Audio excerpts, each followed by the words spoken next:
This morning, we have breaking news. Alcohol may have played a factor in that massive crash on I-65 overnight. You're looking at some of the video we brought back to the newsroom.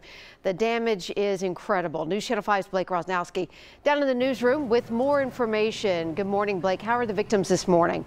Amy, well, the investigators say that suspected drunk driver, he was unconscious when they showed up on the scene, and he ended up being life-flighted to Vanderbilt University Medical Center. Good news being he was starting to come to while they were on scene, but he was taken there for possible head injuries, so obviously a bit scary. But check out some of this video. You can see just how bad the damage is on that silver pickup truck from this crash.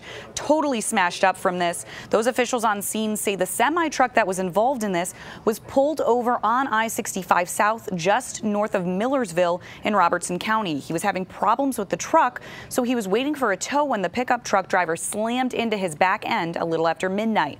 Happy to say that semi-truck driver wasn't hurt in all of this, but was pretty shaken up, as you can imagine. The crash shut down part of the interstate for about 3 hours. We have reached out to get an update on the status of that suspected drunk driver. Haven't gotten word on that yet, and we are also checking to see if any possible charges could be pending. As soon as we get those updates, we'll pass them along. Rebecca, we'll send it back to you. Blake, thanks so much. Developing this morning, a man has admitted to shooting and killing his son in North Nashville. Mario Ford Sr. told police he shot his 20-year-old son, Mario Ford Jr., in the neck during an argument in their home on Malta Drive. Ford Sr. told his son he needed to move out. Police say both men recently got guns during their ongoing fight.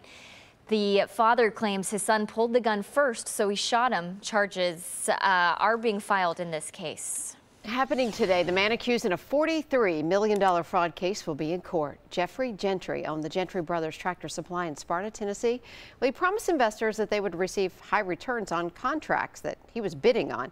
Gentry ended up making millions off the scheme and started running a car lot. He'll be sentenced this afternoon in federal court. He could face up to 40 years in prison. Fire crews got hundreds of calls for a brush fire on I-40. Heather Adams sent us this cell phone video last night, and the chief tells us it spread about 2 acres in 2 hours. He believes a semi-truck caused the fire when it blew a tire. The fire was pretty much contained by about 10:30 last night, and crews were just working on putting out those hot spots. And we have more warm and dry days ahead, so you want to keep a few things in mind to prevent fires like this. You should avoid burning any debris over the next few days. When it's safe, burn later in the day after winds quiet down and humidity starts to pick up. Keep water and tools ready just in case a fire does spread. And of course, stay outside with that fire until it's completely out. Today, country music legend Mel Tillis will be laid to rest in Clarksville. Tillis died last week after a respiratory and intestinal illness. The Country Music Hall of Famer was known for his humor and showmanship. His funeral will be at 3 this afternoon at Mount Hermon Baptist Church off Gerald Ridge Road. The Tillis family is also planning a tribute to his life at the Ryman Auditorium in Nashville in January. All right, so were you in a turkey coma on Black Friday? You did not miss all the good deals. It is Cyber Monday, and we are lucky enough to get an inside look at how one online giant is handling this day. News Channel 5's Dan Kennedy joins us from the Amazon Fulfillment Center in Murfreesboro. And Dan, hard to wrap our heads around just how much goes through that 28 football field size building. Yeah. Oh, it's a big one.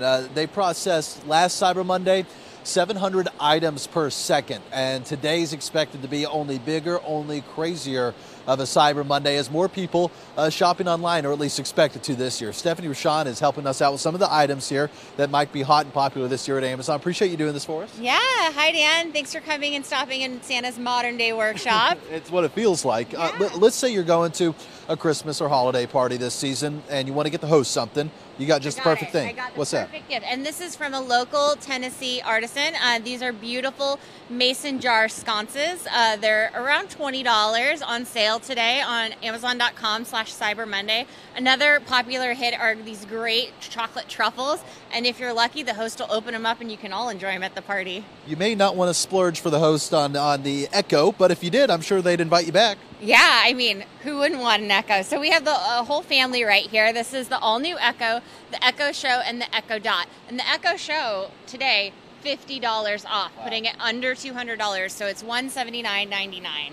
Incredible. And for the kids, I love these. These are 2 timeless toys options. Yeah, and with the new Star Wars movie coming out in December, we think this is going to be a really hot seller.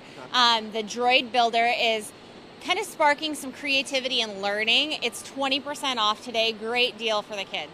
And the Legos, still a thing. Very popular, classic, always a win. And select Legos are 30% off today. That's a fantastic deal. I think my parents are still stepping on all the Legos I left behind at the house. Don't you hate that about those toys? That's the one bad thing.